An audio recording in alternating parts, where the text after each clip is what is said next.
11월 23일 수요일입니다. 오늘 새벽 우리에게 주시는 하나님의 말씀은 사사기 20장 12절로 18절까지의 말씀입니다. 이스라엘 지파들이 베냐민 온 지파의 사람들을 보내어 두루 다니며 이르기를 너희 중에서 생긴 이 악행이 어찌 됨이냐. 그런즉 이제 기브아 사람들 곧 그 불량배들을 우리에게 넘겨주어서 우리가 그들을 죽여 이스라엘 중에서 악을 제거하여 버리게 하라 하나 베냐민 자손이 그들의 형제 이스라엘 자손의 말을 듣지 아니하고 도리어 성읍들로부터 기브아에 모이고 나가서 이스라엘 자손과 싸우고자 한지라. 그때에 그 성읍들로부터 나온 베냐민 자손의 수는 칼을 빼는 자가 모두 2만 6천 명이요 그 외에 기브아 주민 중 택한 자가 700명인데 이 모든 백성 중에서 택한 700명은 다 왼손잡이라. 물매로 돌을 던지면 조금도 틀림이 없는 자들이더라. 베냐민 자손 외에 이스라엘 사람으로서 칼을 빼는 자의 수는 40만 명이니 다 전사라. 이스라엘 자손이 일어나 베델에 올라가서 하나님께 여쭈어 이르되 우리 중에 누가 먼저 올라가서 베냐민 자손과 싸우리까 하니 여호와께서 말씀하시되 유다가 먼저 갈지니라 하시니라. 아멘. 레위인이 첩의 시신을 12덩이로 나누어 이스라엘 사방에 보내자 이스라엘 백성들은 경악을 금치 못했습니다.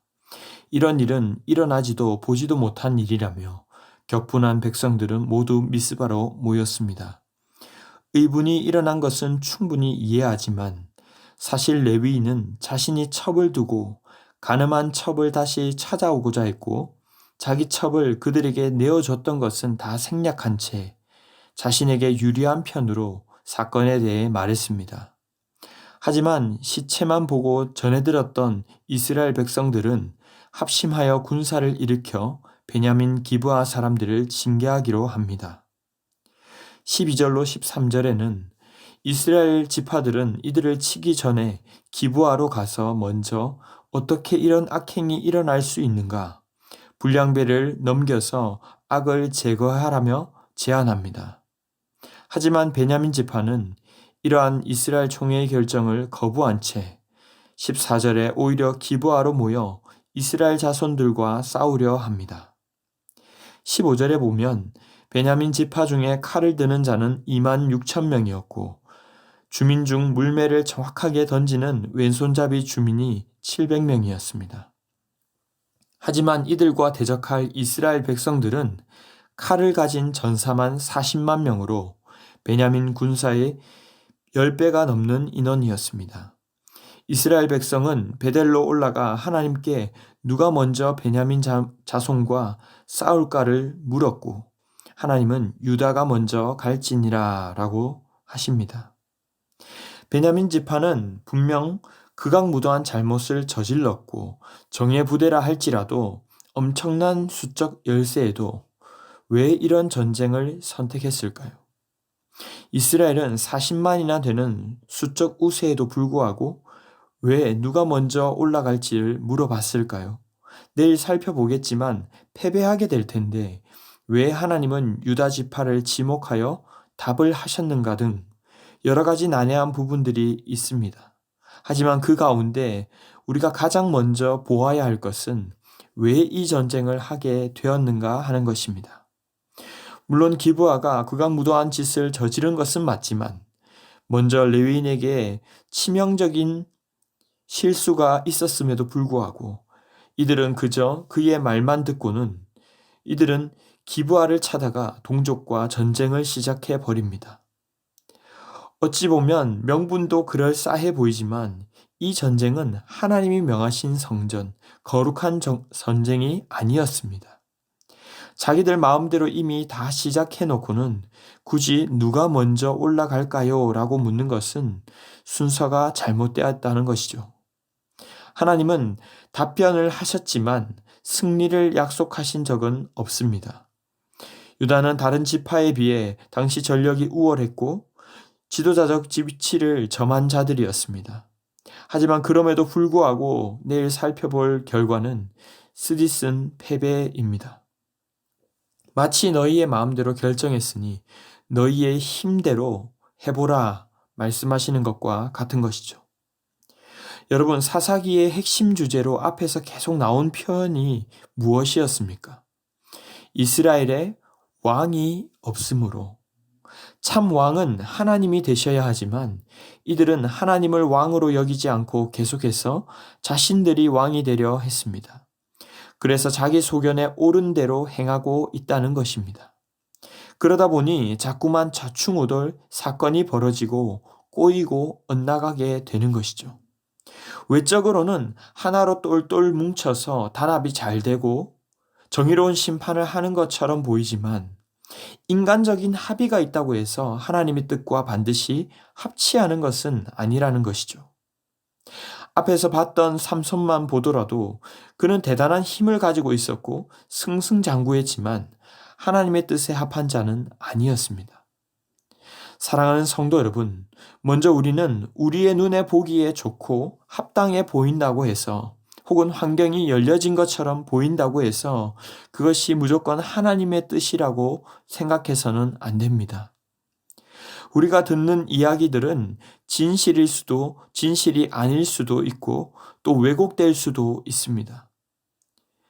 옳아 보여도 그대로 가게 되면 결국은 하나님의 뜻에서 어긋날 수 있다는 것을 우리는 기억해야 합니다.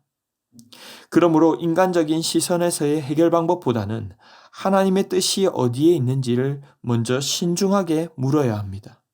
이미 스스로 다 결정한 다음 하나님의 도움을 구하는 것은 결코 바른 순서가 아닙니다. 때로는 우리의 생각과 다르게 말씀하시더라도 그것이 주님의 뜻이라면, 주님이 원하신다면 기꺼이 전적으로 위탁하며 순종하겠노라 결단할 수 있어야 할 줄로 믿습니다. 그리고 끝으로 하나님이 기뻐하시는 연합을 이루어 가시기를 바랍니다. 군중의 이야기와 심리에 따라 움직이는 모임이 아니라 하나님의 뜻을 따라 움직이는 모임이 될 수 있도록 우리가 속한 다락방, 전도의 모든 섬기는 부서에서도 여러 사람들의 말이나 주위에 들리는 말들에 반응하고 집중하기보다는 하나님이 무엇을 원하시는가에 초점을 두는 공동체가 되기를 바랍니다. 말씀을 맺겠습니다.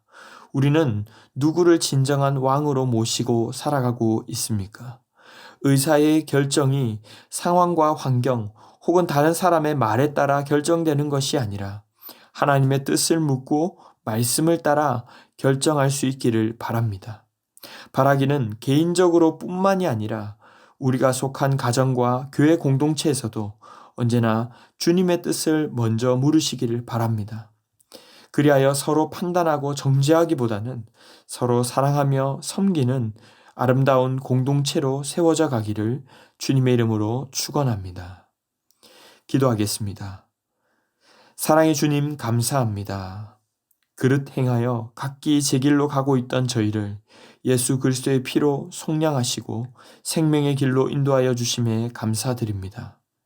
도무지 하나 될 수 없는 우리를 하나 되게 하시고 주님의 말씀을 따라 살아가게 하신 주님을 찬양합니다. 우리 각 사람과 몸된 공동체를 사람의 손과 뜻에 맡기지 마시고 주님이 주인 되시고 다스려 주시는 교회 되기를 원합니다. 오늘 하루를 살아감에 있어서도 우리의 원함과 뜻을 내려놓게 하시고 온전히 주님께 묻고 순종하는 저희가 될 수 있도록 인도하여 주시옵소서. 이 모든 말씀 존귀하신 예수님의 이름으로 기도하옵나이다. 아멘. 이 시간 함께 기도하실 때 주신 말씀을 붙들고 기도하시고 주간 기도 제목에 따라 전도와 선교를 위해 기도하겠습니다. 시무산교회가 부산 지역에 죽어가는 영혼을 살리는 교회 되도록 영혼을 품고 기도하며 전도하는 교회 되게 하여 주시옵소서. 우리 교회가 섬기고 후원하는 모든 선교사님들과 세계 선교를 위해서도 합심 제목과 개인적인 제목으로 기도하도록 하겠습니다. 함께 기도하겠습니다.